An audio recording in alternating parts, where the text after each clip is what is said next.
morning. I'm Brenda Fisher. I'm the Chief of the Cybercrime and Identity Theft Bureau at the Manhattan PA's office. And it's my pleasure to introduce our next speaker, Brian Brokate.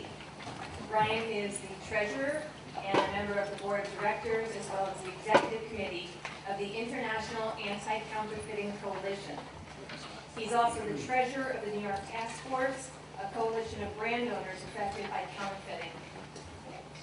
Brian is also a member of the International Trademark Association and a partner at Gibney, Anthony, and Flaherty, where he heads the Intellectual Property Practice Group. Brian brings extensive experience in the application of intellectual property law, as well as in investigation and enforcement procedures utilized to combat the infringement and counterfeiting of trademarks and copyrights. Please join me in welcoming Brian Brokate.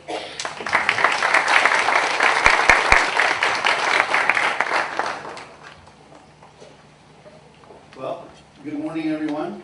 It's certainly a pleasure to be here. I'd certainly like to start out by thanking in particular Mr. Sushma, the DA's office of the County of New York, Ken Kern, Jeremy Apple for making me part of this program. And in terms of the introduction you heard, I'm not sure who that guy is, but anyway, here I am. So, you know, I just want to start out just by telling a little story. My daughter, Erin, is actually a paralegal in the Queens DA's office. And so I guess she got to communicate that I was giving the speech. And so you know, she called me up and she said, Dad, she said, I see you're giving the speech to the DAs. She said, you know, I think a lot of the ADAs from my office are going to be there. And I said, well, yeah, I certainly hope so. And she said, Dad, could you do me a favor? And I was thinking, yeah, sure. You know, she probably wants me to say hello to people. She goes, please don't embarrass me. So I think certainly all the parents out there can relate to that. So my goal here today is not to embarrass my daughter. However, my second goal here today is to bring you up to speed in terms of what's going on the brand owner side of enforcement. It's primarily on the civil side. I think you've heard an awful lot this morning about what various companies are doing, you know, Altria and Pfizer and you know, Rosetta Stone, and you know, and so what I'm actually going to talk about today is going to sound very similar to what you heard this morning. I'll probably go into just a little more detail in terms of what's going on out there. But I'm here before you today also as a representative of the International Anti-Counterfeiting Coalition. While I'm an officer of that group and on the board, I just want to point out that we actually have in-house counsel from the ICC here today, Christina Montanaro. So when the questions come flying about the ICC, I'm just going to direct them right to Christina. And by the way, Christina, I'm going to do my best not to embarrass you. But in any event, just let me talk a little bit about the ICC. The ICC was actually founded in 1980, and it's a coalition of brand owners who are the victims of piracy and of counterfeiting. It's probably one of the world's oldest and largest organizations that's strictly devoted towards fighting anti-counterfeiting. And our members span the globe in terms of the apparel and luxury goods, the automotive, software, electronics, tobacco, consumer goods, the entertainment industry, pharmaceuticals, and other sectors. And of course, the ICC has long been committed to working in partnerships with government and with law enforcement in terms of fighting this problem, which really is a plague. And so I think what you've heard this morning in terms about the internet is certainly over the years, while legitimate companies have been able to use the internet to greatly expand their marketing power and their ability to sell goods worldwide, so have the counterfeiters. And so what we're kind of challenged with day to day is to fight against counterfeiters who operate on the internet. So we're going to just advance the slide here and just talk about some of the examples that are out there, some of the examples of the internet marketplace. Of course, there's eBay, which I think everybody knows about. I offer Craigslist, Amazon, rogue websites, all of which we heard about this morning. Now, on the civil side, in 2010, the Second Circuit, right here in Manhattan, came down with really a landmark case in terms of auction site liability. It was Tiffany that actually had the nerve to take on eBay and to sue them as a direct infringer and a contributory infringer for the sale of counterfeit goods. Went through the trial court. Judge Sullivan said no liability because while Tiffany has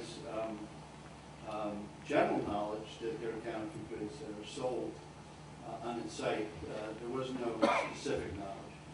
And Second Circuit agreed, and they came down with a proposition of law that's very similar to the Inwood case, one of the original contributory infringement cases, that a service provider who intentionally induces another to infringe a trademark or continues to supply its service to one who it knows has reason to know is engaging in trademark infringement equals liability. But there must be more than general knowledge. So, and that was quite clear. And so the brand owners certainly with Tiffany setting the standard. The breadth of Tiffany was much larger than just auction sites, but also extended to ISPs, to search engines, social networks, and online payment processors. This whole idea that there can't be just general knowledge. You have to give each one of these service providers and platforms, these marketplaces, specific knowledge. Now, so Tiffany was good news in the sense that it recognized for this first time that contributory infringement liability was possible against these market platforms. But all of a sudden, now the burden remains with the brand owner to layer each one of these problem sites with knowledge, and it's got to be specific knowledge. So one of the first cases that addressed this in terms of was a Trey Milano case against Amazon. I know everybody knows Amazon. It's an online marketplace. It's growing incredibly. So while the Trey Milano case didn't find liability because, again, there was this lack of general notice, it did at least describe the elements of a successful contributory infringement claim, and that is knowingly, or again, supplies service to an infringer, exercises direct control, has the ability to monitor, very important to make a showing, and knew or had reason to know willful blindness equals actual knowledge. But again, no liability. And actually, the fact pattern on that case really kind of confused me because if there were ever a case where there was specific knowledge and sent routinely and almost by habit, it was this case. But nonetheless, the California court found no liability. So the journey continues. I'm sorry. And so there was another Amazon case, Flaherty, again an action against Amazon for contributory infringement. Now, what courts have been doing, and I think it's very good news, is that they've been looking to the Tiffany case to establish the standard for liability. But again, Amazon escapes, and I'm not sure how much longer that's going to last, by the way, but for now, no one's been able to tag them. But again, the court says there must have more than generalized knowledge or reason to know what service is being used as a platform for trademark infringement. And the court made a specific finding that after Amazon knew of the infringement, it didn't continue to supply its services. Now, Here's a very important case. It's probably the landmark case in this area of ISP liability. Louis Vuitton, a very aggressive brand owner, brings lots of lawsuits against every level of infringers. It really is the leading case in this area of liability. Aconot Solutions was an ISP that hosted probably hundreds of websites that offered counterfeit goods. Louis Vuitton did a very careful job of putting them on specific notice. Aconot did nothing in response, or did very little in response. Sure enough, the case goes to trial, and Louis Vuitton wins. And the court here found that there was the requisite amount of notice and that there was a failure to act. So this is great. There is ISP liability out there as long as you have properly done your investigation, properly tailored. Search engines. I think we heard from Mike this morning, from Rosetta Stone. Again, on this case, at the trial court stage, the court granted Google's motion for summary judgment, finding that Google did not infringe the Rosetta Stone trademark. Fourth Circuit, though, had another look at it and said, you know, there's probably more that we have to look at here, more than just a summary judgment motion. This really should go through full trial, because there may be liability with respect to the direct trademark infringement claim, contributory infringement, the dilution claim, and so they remanded the case back to the trial court, and the case was settled. I don't know the terms of the settlement, but I imagine what it was is that Google agreed to a special takedown program for Rosetta Stone. Because, again, Google realized there was some responsibility on their part to make sure that their website was not being used as a tool for infringement. In terms of a search engine optimization and web host, Roger Cleveland case, where liability was found against the web host because there was a website out there that was offering quite blatantly counterfeit Roger Cleveland golf clubs. So liability was found, but here's what's real interesting about this case is Roger Cleveland had never put his ISP on notice that they considered them a contributory infringer. And the court found liability nonetheless, and mainly because when you went on this webpage, well, the name of the webpage was for Copycat Clubs. And it was, you know, the one-stop shop for the best copy golf clubs on the internet. Not a lot of mystery there, right? So, but that case is unique in that if your infringer is really blatant enough, you may be able to skip the notice element. And let's see, maybe jump to okay, Roger Cleveland.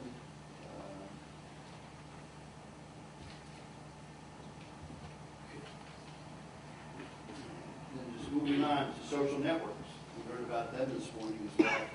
There is a growing realization among the social networks that they better start paying attention, and that they better have realistic and workable takedown programs once they're on notice. I know Facebook and Twitter have such programs, and the reason they're doing this, of course, is I think they're seeing the trends, they're seeing the storm clouds build towards potential liability.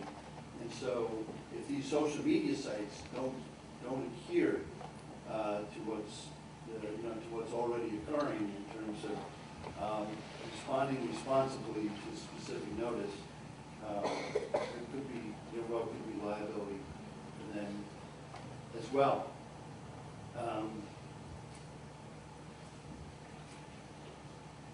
In terms of the infringing domain names that resolved the road websites, we heard a great presentation this morning from Brian Lansing on that. I guess while it's occurring with Brian's company, it's also become quite popular with the luxury goods companies as well. For instance, in 2011, Chanel filed such a case against a network of domain names that resolved to counterfeiting websites. They got a very good result. They received a preliminary injunction and also authorization to seize the websites. And there was kind of special relief here too, because the court actually ordered that the platforms like Google, Bing, Yahoo, Facebook, Google, and Twitter to de-index their search results and remove those particular websites from their results. So kind of a broadening web there. Very good news. Very good news. And North Face did the same thing. Sued a network of websites that were operating out of China. And of course, these websites were offering for sale counterfeit goods. 79 infringing domain names here, and the court found liability for federal trademark counterfeiting and cyber squatting, awarded $78 million and freezing of PayPal accounts. And by the way, PayPal has been a very cooperative partner. When you notify PayPal that you've got a counterfeiter that's using PayPal, they generally will take immediate steps, even before you get a court order, which is, of course, a great relief. And then there's just a couple more cases in this area, just to show you that it's ongoing and it's recent. Richemont, most famous, I think, for its Cartier brand, brought a similar case, got monetary damages of $100 million, and were able to disable 2,700 websites. And the NFL, as recently as April 24, 2013, was able to do the same thing. So there's good news about these cases. Get the websites down, okay?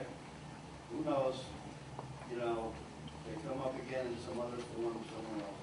But they're down, you get them transferred, you can redirect them to your own web page, which talks about the evils of it, the evils of anti-counterfeiting. The downside, I won't call it a downside, but these are generally all default settings because nobody ever appears. These fantastic statutory damages, big amounts. And then your CEO comes to you and says, great, when do we start getting the money? Well, very rarely do you get any money except perhaps if you can find some money that's already in PayPal or some other payment processor, and then you can seize that money and turn it over. So they're not great news in terms of making money. They are great news in terms of getting these websites down, which is just fine. And I think it's a very good result, and I think it's worthwhile to bring these cases. However, so let's now talk about the case that brings us to the ICC portal program. And that is the case that established that there was credit card payment processor liability. The particular facts of this case is that this credit card processing company knew full well, both through notice and through the activity on the website, that there was counterfeiting activity. They failed to do anything at the request of Gucci to take down the sites. Gucci sued them, Gucci obtained a great result. Again, I'll call it another landmark case which establishes credit card liability. Which establishes liability against credit card payment processors. That's big. That's really big. So I think there was a question this morning about, what about gift cards? Or I think it even extended into, well, what about the payment process?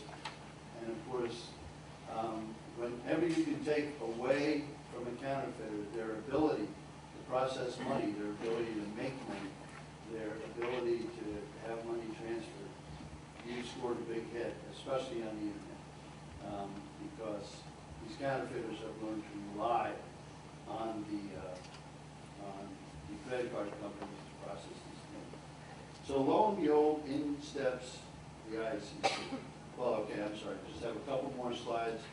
Just remember the three key elements to find liability. You got to give that defendant notice, and lots of it, by the way. Because that's one of the first things a trial court is going to do, is consistent, persistent, and full notice. Second, you have to show that your defendant has the ability to control its environment and to do something. And third, the defendant must fail to take appropriate action in response to that notice. Those three elements are going to get you liability. Failure to take action leads to liability. So given proper notice, the ISP or the other web host is going to be held liable. If they fail to take down an infringing website, fail to take steps to curtail counterfeiting, even sometimes fail to inform the brand owners who's behind the website, and in terms of the auction sites, they have to take down infringing auctions. Just to extend it just a little bit, however, let's say you're a landlord operating in the city of New York and you tenants sell counterfeit goods, which is where a lot of this law for contributory infringement has originated. Well, let's say you're a landlord, okay? Well, then you're going to face the likes of Kathleen McGee from the Mayor's Office of Special Enforcement with her fantastic program of bringing nuisance abatement actions, which have closed down entire blocks down in Chinatown. I don't know the last time you were down there, but it's amazing how many stores have been shut down. And the landlords are not allowed to reopen until they have leases with legitimate retailers and provisions in their leases that say, thou shalt not sell counterfeit goods. Special thanks to the Mayor's Office for their fantastic program down there. So then, just moving on, in terms of following the money, the ICC's portal program, this was launched in 2012, and this is where Christina, you have to raise your hand and say, no problem. No. Well, huh? You're right, 2012. Okay, good. So far, so good. Launched in 2012. It was actually coordinated with the White House, with the White House's Intellectual Property Enforcement Coordinator, Victoria Espinel. The program is quite simply a follow the money approach, and its goal is to diminish the criminal counterfeiters' ability to process online payments, thereby decreasing their profitability. Simple concept, but what it required was the cooperation of the credit card processor. So what the IEC did was reach out to that group, got their cooperation, and the ICC now has built a portal. And the portal works like this. Again, just a minute, just on the general credit card processing flow. You've got a consumer. You're sitting at your computer. You're on, the website of LL Bean. You like something, you check out. You give them payment possibilities. So you check the Visa thing, and then it goes into a gateway, makes its way to a merchant bank, which then issues a directive to the customer's bank to issue the proceeds, and then it's all approved, the money goes to the merchant's account. So with counterfeiters, frequently that money, just following that stream, was going into the counterfeiter's account. Not a good thing. Not a good thing at all. So here's the portal program. And that is that an individual ICC member does their own investigation, does a very thorough investigation, and makes sure that this particular website is selling counterfeit versions of its goods. That information gets submitted then to the ICC's portal program. The ICC, with a rather a very careful screening process and vetting process, then make sure that that website meets the criteria necessary to pass on to the IPR Center. The IPR Center actually vets it to make sure that they aren't already working on it, or that they don't have some objection to private industry going after it. clears the IPR Center deconfliction process because the payment industry's merchant process, and then the ICC member then gets the results of what's occurred. So it's a simple process, streamlined, takes a lot of steps. Of course, all of it's done by computer. Who are our program partners? A lot of people you know very well: Visa, MasterCard, Diners Club, Amex, Western Union, Pulse, PayPal, Discover, MoneyGram. These are some pretty hefty members of this payment processor industry, and to have their buy-in, to have their cooperation, of course, is key. And a lot of that credit goes to the ICC for being able to bring all those people to the table, as well as the White House. All of this is predicated on the due diligence that's required for each merchant to get an account with a payment processor. Payment processor is supposed to do a credit check, background investigation, reference check, a legal analysis, review the permits, licenses of the merchant, and the banks are under this continuous obligation to do so. However, unfortunately, as like a lot of things in life, it doesn't always occur. And also it's predicated on the premise that a merchant is prohibited from using card services for a transaction that may be illegal. And merchants are bound by this policy, regardless of jurisdiction. So all of a sudden, we're going global here. And what all this leads to, if they do violate this, leads to the termination of the merchant account. And that's the goal, the outcome. The acquiring bank terminates the merchant's account. The merchant account is no longer able to process card payments. You take another tool away from the counterfeiter to make it. So I just want to thank you again. The civil arena goes so far. I've long been a believer of partnering with law enforcement, certainly with everybody in this room. We've worked a lot with the DA's offices, both in New York, but also around the metropolitan area. Worked an awful lot with the Mayor's Office of Special Enforcement, the FBI, and the U.S. Attorney's Office. So on behalf of the ICC, on behalf of the brand owners, I can't thank you enough for everything you're doing to help us fight this problem. Thank you.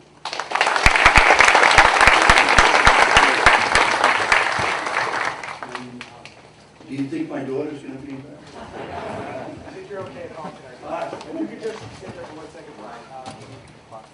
We do have a moment or two for questions. I want to ask Brian one question. I was approached during one of the breaks, this last topic you had is quickly on point, from folks in the banking industry, specifically the AML areas. And they were wondering how many domestic bank accounts you're seeing on this. Have you seen money just fly out of the country to international accounts?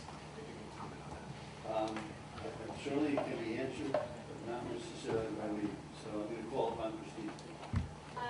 As far as I've seen, we've seen no domestic bank accounts, just with relation to the claims that are submitted through our program. We've seen nothing but China and a few